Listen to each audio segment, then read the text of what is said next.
My name is Darren Wing of Lab Shenanigans, and this is Scientifically Speaking. On this week's episode, we learn how flustered I get in stressful situations and also how medical school can wear you down. Hello, everyone, and welcome back to motherfucking Scientifically Speaking. Today, I have two wonderful guests, Pickles and Guac.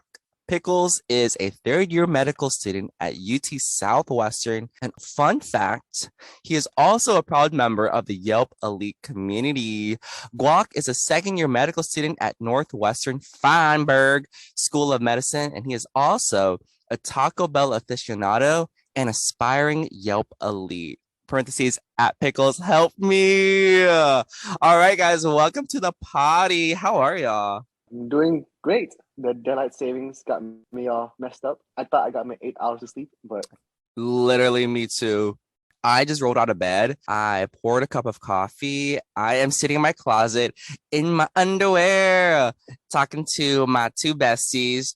Also, for context, I call y'all Pickles and Guac because of Camp Kesem. And if y'all want to know more about Camp Kesem, please listen to episode 2 with KP, or also known as Kim Koo. KP, we were in the same chapter at University of Texas at Austin, while y'all attended Rice University. And with y'all's chapter, y'all needed more male counselors. And so y'all's chapter reached over to our chapter. It's like, hey, can we borrow some of your male counselors? And so then I moseyed on along and helped y'all out. And then we got placed in the same unit. That was the beginning of our budding friendship. Can you believe that was like 5 years ago? Was that 5 years ago? This was 5 years ago. This was 2017. This is my senior year. Honestly, I was not expecting to be to have this type of close friends going to Rice. For me, I was like, let me just go over just to help y'all out. And then I think one of the first people I met at Rice was Pickles. Yeah. At the lock-in, the church lock-in the day before camp, remember? Right, yeah. Oh my gosh, camp was so fun. we all got really close because we hated Gosh. Dude, we literally would sit in the bathroom for hours talking about her. Because she was a terrible leader. Wait, what's the other guy's name? I forgot.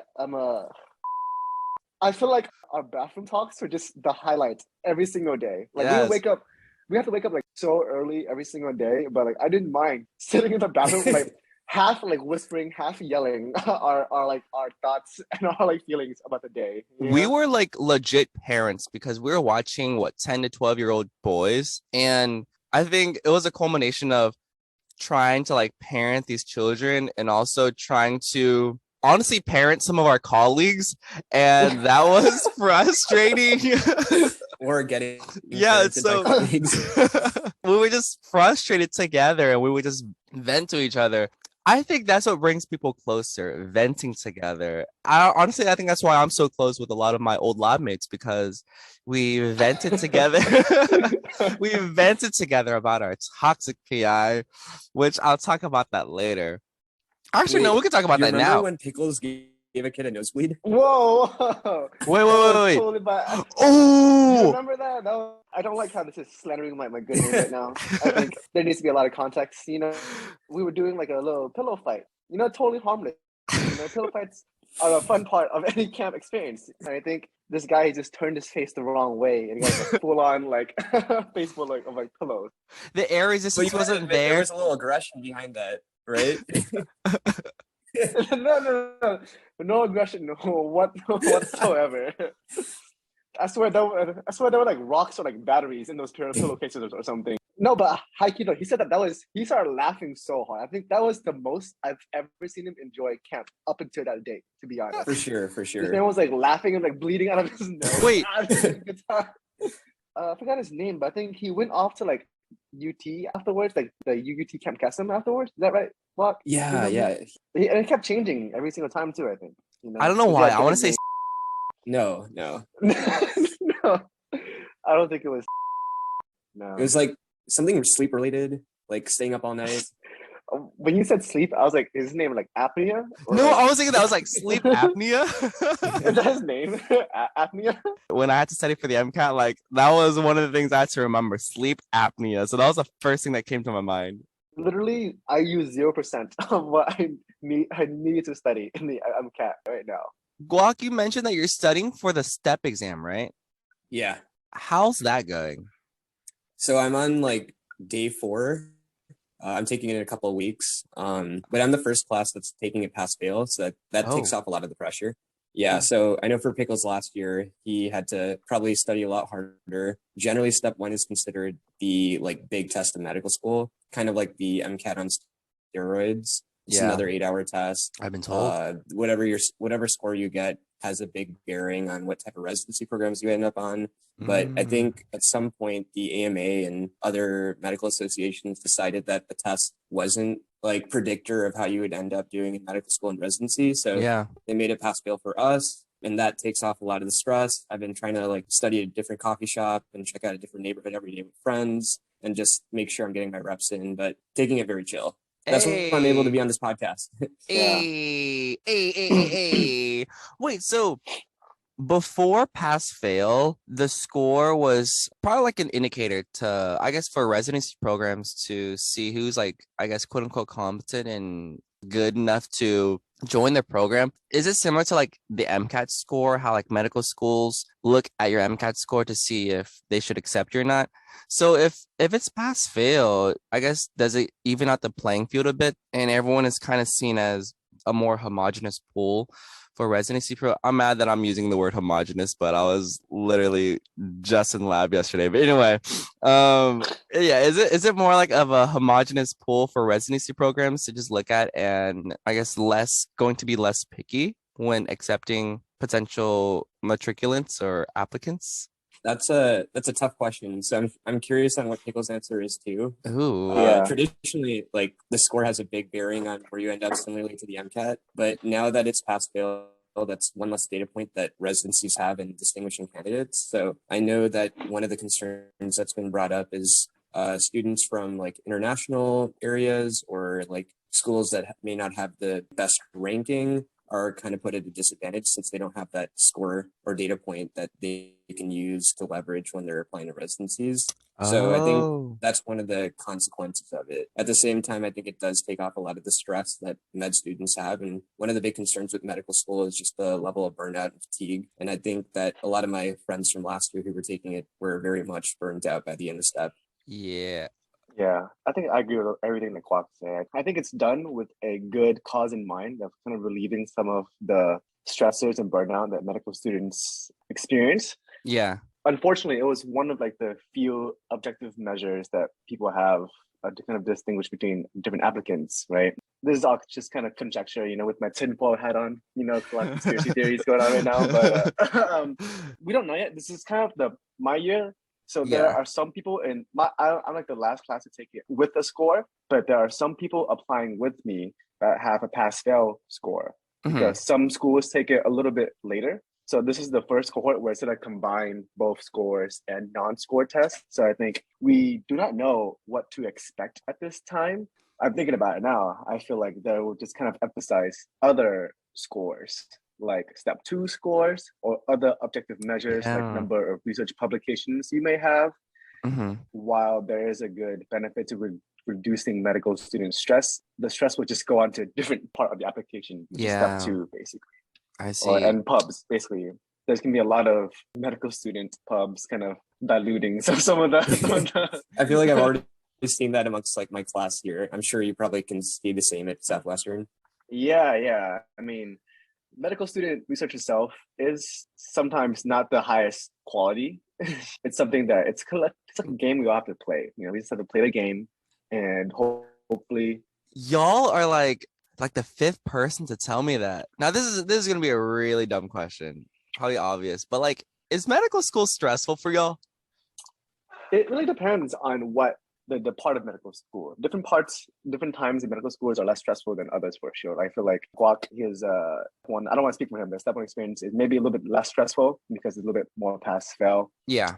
But for me, I'm on my third year right now, where every single waking moment of my life, I'm being evaluated by by an attending doctor, basically. Yeah. So I'd always be on my best behavior and always trying to be on top of it. And it's a lot of work too. So you have to go into the hospitals, do all your stuff, and then go home and Yeah. study for your shelf, which is kind of like the mini step exams after Mm. every rotations you do, basically. Okay. Okay. So third year is a little bit stressful, but it is more fun because you actually get to see people, and it's kind of the first step into what real life as a physician is. What Mm. rotation are you on? I actually just finished internal medicine a couple weeks back. Right now, Ooh. I'm on my sub internship for PM&R right now. So All for the right. listeners, I don't know, but PM&R is basically physical medicine rehab. It's Oh. basically a field of medicine where you kind of treat a lot of different disorders like traumatic brain injuries, spinal cord injuries. Basically, if there's a condition that may prevent you from living life to the most functional that you can Yeah. physically, M&R is the way to kind of address some of those issues. And that's a very gross oversimplification of the field. There's a lot more that goes into it, Mhm. but I don't want to bore the listeners with No, I mean, the hey, details of this. no. You're teaching me. I'm like, oh, okay. I mean, I don't know these acronyms, and so it's cool that you're Yeah. listing them out, you're defining them for me. I think PM&R docs are getting more international kind of recognition Yeah. recently because of COVID. I don't know if y'all Mhm. heard about the COVID long haulers. It's like long COVID. Yeah. People have a lot of like residual symptoms physically from the Yeah. illness, even if it was a mild or moderate. They have these long-lasting physical complications. Yeah, for my listeners, if y'all know Raven, the science maven, she had long COVID and now she's going through physical therapy. But definitely check up on her Twitter if y'all want to see her recovery journey. One thing I didn't know about before medical school was what the hours of medical school were like. If you could share about internal medicine and what those hours like were when you were on rotations. It really depends on what school you go to and the level of kind of and the site that you get. I was at Parkland and at the VA for the majority of my time, and I am. The VA was a little bit chiller. You get there around 7, you leave around like 4 or 5 whenever the residents dismiss you. 4 or 5 a.m., right? No. It's not too bad. And at the Parkland, you get there around like 7ish. You round around 10. You leave around like 4 or 5 as well. But sometimes at Parkland, you have something called long call, where we kind of stay a long time and admit new patients to our service. And sometimes then you leave at around 8 or 9 p.m. at night. But then when you get home, you have to go back into the hospital at like 5 a.m. then the next day for like Oh my post call, gosh. pretty much. But it's only like every now and then. Yeah. Plus, you're studying when you go home, right? Yeah, so that's a lot of you have to do a lot of good time management. And I think I don't know Holy. about other schools, but IM rotations is probably at least like a 6-day a week type of deal. You get like one day off I at see, I most see. on IM. Now, earlier you mentioned about like knowing the system and like knowing how to, I guess, knowing how to play the game, if you will. Can you go more into that?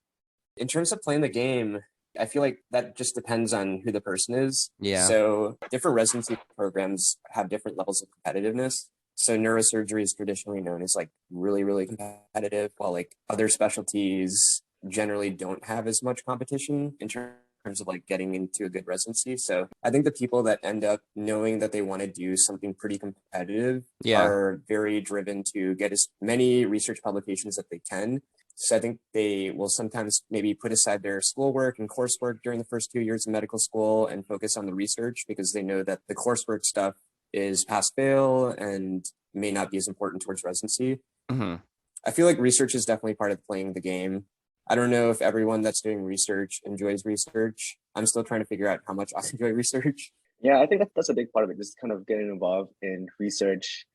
And I think nowadays with social media becoming more like prevalent, a lot of people are like med Twitter now or like med Yep. Instagram. I feel like I know a lot of people who DM residents on med Twitter, med Instagram, and trying to form those connections early on. Sometimes at some programs, how the residents feel about the applicants does have like a small say in how highly the program wants the applicants to go there. That's So I feel like sneaky. Yeah, it is kind of sneaky. It's kind of like how some people who want a job like at a startup business or something, they'll like try to find them on LinkedIn and try to connect with them and then message them on LinkedIn. But this is, I guess, more informal but more casual. I think it's honestly pretty smart. Well, I think reaching out to residents is actually a pretty beneficial thing. I think you Yeah. can learn a lot from it. Oh yeah. And there's very like valid reasons to do so, but I can see how that could be construed as playing the game. Yeah. In the future, double-edged sword for sure. Right now, like, are y'all doing any research for residency? This is actually good for me. This is good for me because I'm like going to be presenting this later in Denver. I'm going to a pediatric conference. Hey. Ooh, So wait, very excited about that. when are you going? I'm gonna be there. Let's see, April. How do I look at my calendar? The last weekend of April. Oh Okay. man, I was gonna be in Denver like first week in April for fun, and I was like, dang it, it's not gonna be there. Oh, that'd bro. been amazing. I was like, man, Momo, to answer your question, so I've been doing research with a pediatrician here at Northwestern. So Northwestern has a senior's thesis program where you're required to submit a senior's thesis and do a research project over your 4 years. And my project is looking at male utilization of healthcare and their general health status. Mm-hmm. Kind of background. Men in general tend to have worse health outcomes than women, and it's known that their utilization of healthcare services is a large part of why they don't tend to do as well health-wise and live as long as women, along with so many other factors. The transition of fatherhood, it has been theorized as a great opportunity to intervene and encourage men to get involved in healthcare stuff. So my research is centered around what are the predictors for fathers that don't utilize healthcare services, and how can we support those men? Oh, okay. What stage are you on right now in that project? I'm on the part of writing the manuscript. He's like, I'm at the part of joining the lab. Yeah, so it worked out really well because my PI is working with the CDC and they already had a lot of the data ready. So it was about, for me, just coming up with a research question, looking at the data, and then writing up results. So I'm in the writing up results part. Wow. How do you like medical school research compared to like undergraduate research?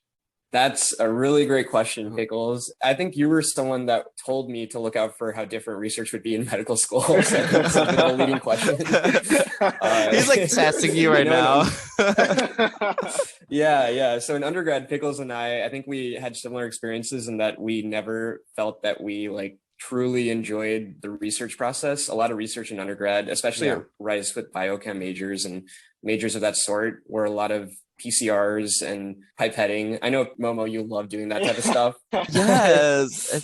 sorry to crap on your, your whole spiel right now. Yeah, my whole bubble just popped. Thank your you. whole image, Yeah, I don't think I had the patience. It was tough doing the same thing every day, sometimes not even getting results. And I think in medical research, a lot of it is like retrospective studies, looking at patient outcomes. You may never had to even go into a lab. It blew my mind that you could be part of a research lab and there was no laboratory. When some of my friends who are like much older than y'all, when they tell me they've done research, and I'm like, oh, what'd you do? They're like, oh, we write papers. I'm like, okay. We wrote a paper based on these 5 papers. But where's the science? Where's the wet lab stuff? Where's the pipetting? Exactly. I haven't touched a pipette in years now, Momo. I don't know if I even know how to use one. You literally sound like a virgin. Like, I literally have not touched a pipette. I have not touched another person in years. I remember you were in, should I say their name? Dr. Beep's lab. I was fascinated with her research, their research. Do you remember your undergrad research? Yeah. So I was gonna say you better remember because I remember it, and if I remember it, you should remember it. Yeah. So I was working at Rice in a plant biology research lab, and we were studying. Who was your PI? No, I was kidding. I'm just trying to trap you. I wonder if she listens to this. Hi, Doctor. I highly doubt it. If she does, hey, I would love to have her on this podcast. That'd be so dope. I really like her. Actually, when I went back for Rice graduation a year later because of the whole pandemic thing, I made sure to stop by and say hi. She's really great. Yeah. But anyways, I was doing plant bio research, and we were looking at the function of peroxisomes and how proteins signal towards the peroxisome. And we were just doing a lot of genetic mutations where we would knock out a gene in a plant and see how they would grow depending on the function of the peroxisomes. I felt like my project just took so long. I mean, hey, that's research, dude. I think what's really cool about your project is that y'all were studying human peroxisomal diseases, right? You know how you're supposed to, like, when you're writing a paper, have some type of relevance to explain, like, why your study was important? Yeah. I feel like we would often talk about the human peroxisomal diseases as our, like, connection to why it's important research, but I think we were still, like, at a very basic level of research, just trying to figure out how that worked. Oh, I see. I mean, well, hey, like, I think on paper, it sounds really good that y'all are studying human peroxisomal diseases in a plant model. I think that's the first of its kind that I've heard of. And so that's why I was really fascinated with Dr. Bleep's research. Wait, Momo, speaking of PCRs. Oh my, no, I was like, I know he's going to bring this story. I just knew it. Okay, so for background context, I started working in my previous research lab in late 2017. This was when I think Camp Kesem ended and we were still on like the camp high. Y'all were still at Rice, and I was just like really, honestly, just excited to join a new lab. This was my first time joining a lab and working in that lab full time. I was very fortunate enough to start on my own project and really expand that in the next 3 years. But in the very beginning, my PI essentially helped mentored me into starting my own project. And the first thing I had to do was PCR.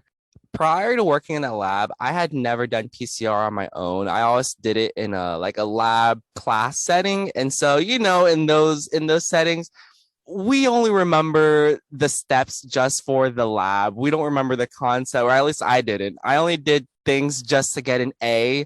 And then after that class, boop, it would be gone. My old PI taught me how to do PCR, retaught me how to do PCR.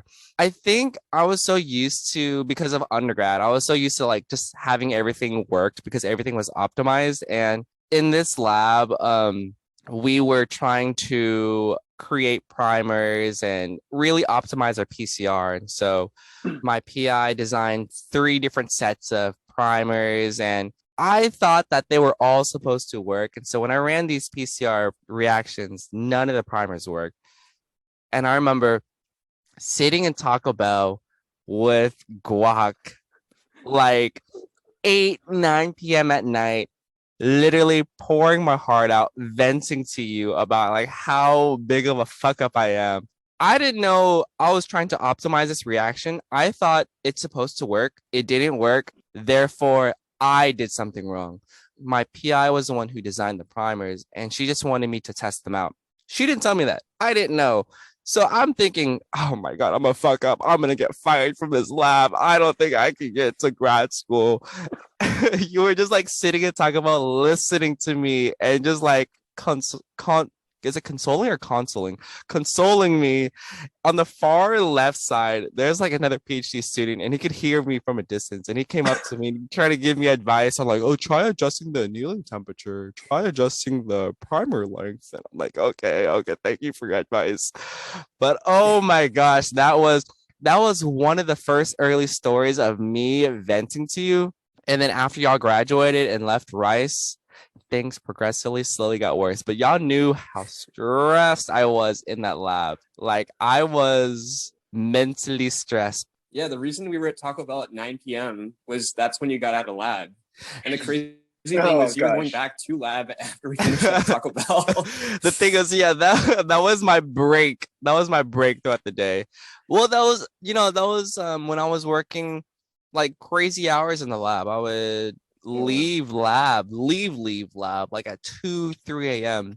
and then come back the same morning around 8 or 9. I think on the bright side, being in that lab really taught me how to run my own project and know how to pinpoint the toxic traits of a lab. I feel like in life, you have to go through the bad things to appreciate the good things, And so now that I'm in a good lab, I am doing so much better.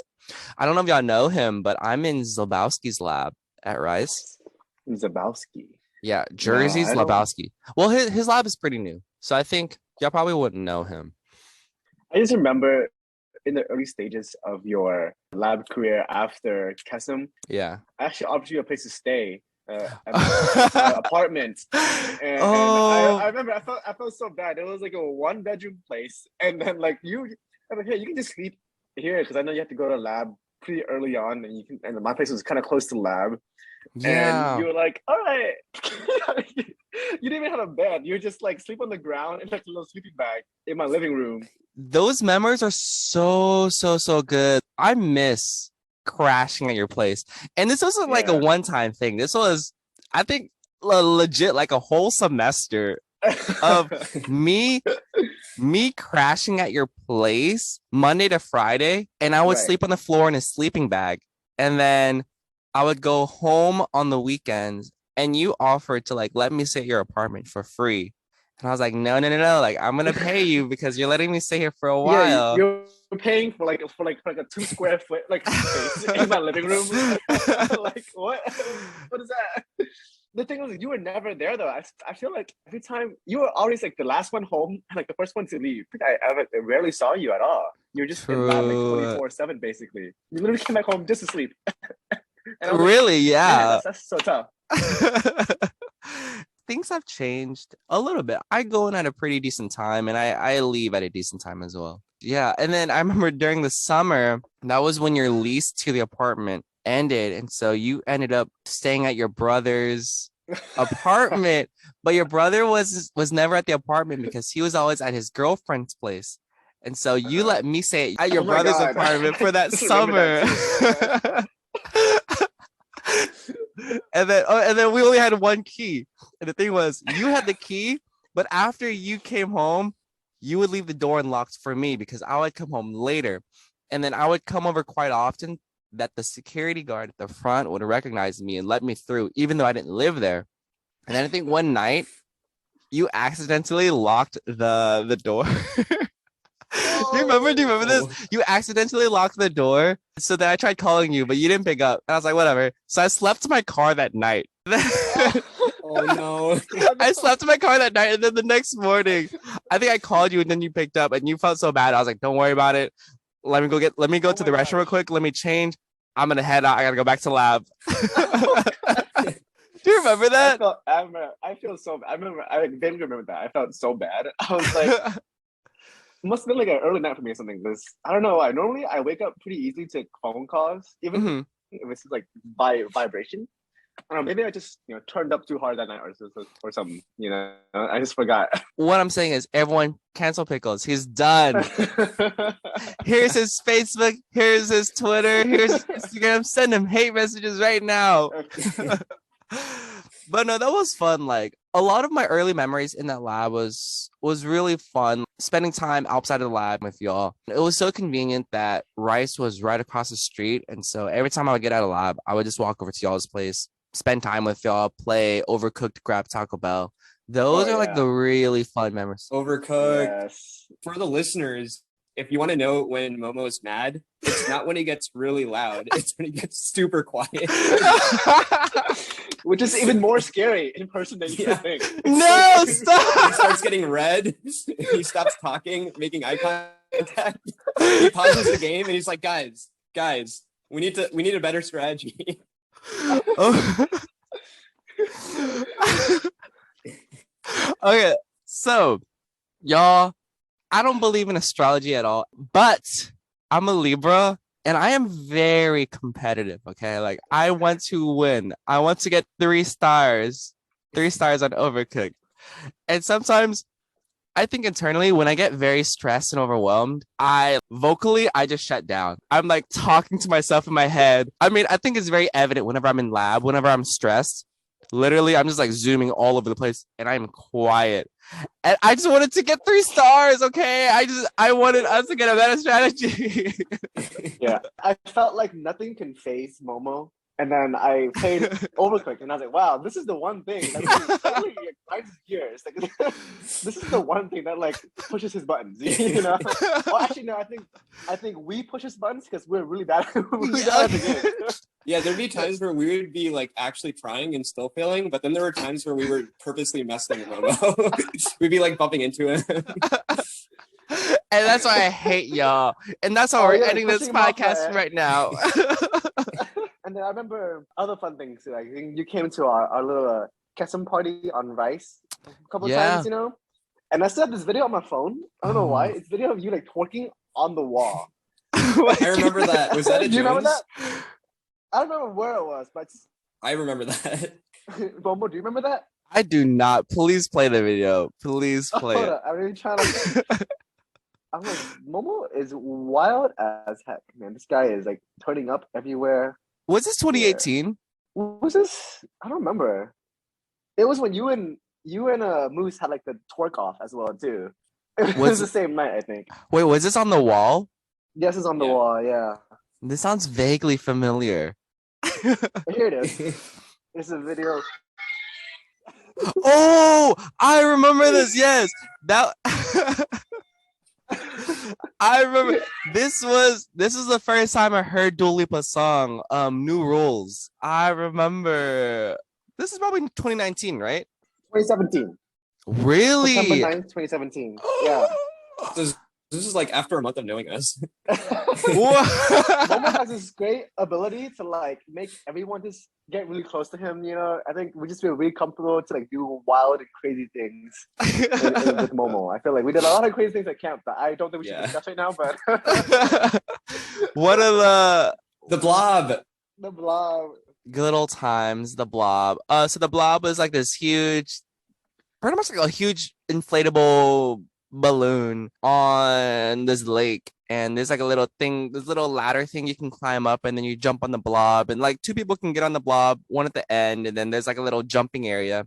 You jump on the blob, and then the person at the end kind of like flies off. The campsite that we were at was closed at night, but I was a really good influence to y'all, and I was like, oh, at UT our tradition is to get into the lake at night when no one is looking. I only told y'all, so it was only us three at the blob. Y'all know I'm terrified of heights. I was like, I'm not gonna get on the blob. And then y'all peer pressured me. We just pushed you. We tried to push you. I was screaming. I was screaming for my life. Look at this picture of you. I don't know why I have this on my phone. But Holy. Just you and your abs, you're just flexing on your Instagram. Like, yeah, this is me and my abs right here. Why do you have it saved in your phone? I do, yeah. That's at the Japanese garden in Houston. Pickles, look at this picture. Oh, look at that. I looked so young and alive back then. We saw so old. This was our last. Oh, I remember that. I remember that. Yeah. Okay, real question. Do y'all think that medical school, the stress of medical school has like worn you down? For me, at least, like 1000%, yes. Like I'm tired all the time. We went through a lot of phases. Like, I'm just over it, man. I don't want to do this anymore. You know, I'm tired. You know, but finished a lot of my rotations now. So I have like a little bit of a break before my next one. I think this is a much needed break at a much needed time. Oh yes. Where I'm like super tired. You know. Yes. What about you, Guac? Yeah, I think I can relate to Pickles to some extent. I haven't started my rotations. That's notoriously known as the time where people start feeling burnout, especially taking step and then going straight into the clinical rotations where you have long hours and study when you go home. The first 2 years for me have been in the classroom, so it's primarily just been focused on learning and taking tests. I feel like I definitely study more than I've studied ever in my life, even at Rice. It's definitely been stressful, but I feel like there's a lot of flexibility with your preclinical years when you're just in the classroom and studying. I feel like I've been able to study wherever I want, at whatever hours I want. I try to take weekends off and try to make the most out of studying. So like on exam days, one of the traditions that we started here is everyone in our friend group will wear like a sports jersey or something to make like the exam day, like a game day kind of thing. I love that. Yeah. So that's been really fun. Another tradition I had over the last couple of weekends in the fall, we're going to like a Northwestern football game because I didn't feel like I ever went to a Rice football game. Well, it's Rice. We're pretty bad. Come on. Literally, I went to a UH and Rice game and I sat with the UH section because I remember that.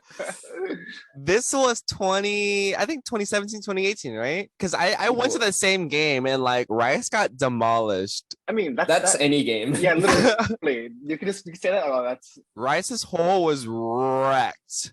Wrecked. How was life in COVID with preclinicals? That is a good question, dude. It's been very, very weird. So, Momo, I started medical school right kind of when COVID was hitting. And so the start of our school year was virtual. So I did my like orientation week, most of my classes virtually. And some of the things I noticed is you can't tell how tall people are on Zoom. So like sometimes I'd meet people in person and I would just be shocked by like how tall they were or like what height they were. And then like the other thing is when classes were in person, we were all wearing masks. And so like there's people in my class that I can't recognize without a mask still. Oh, yeah. I feel like a lot of people sometimes when they see me in person, they're always shocked by how short I am.